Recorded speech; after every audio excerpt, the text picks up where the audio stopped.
పిల్లలు నీళ్ళు ఉండాలి అసలు వాళ్ళని పట్టలేకపోతున్నాము. చూడండి ఎంత బాగా ఆడుకుంటున్నారా.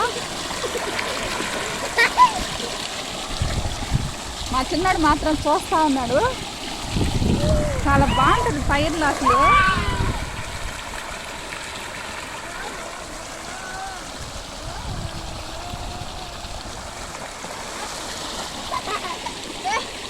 మా అత్తమ్మ పైర్లో తిరుగుతూ ఉంది.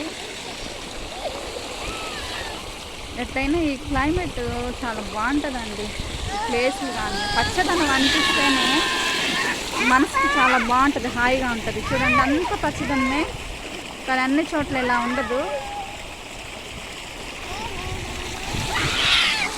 మా పిల్లలు మాత్రం బాగా ఎంజాయ్ చేస్తున్నారు.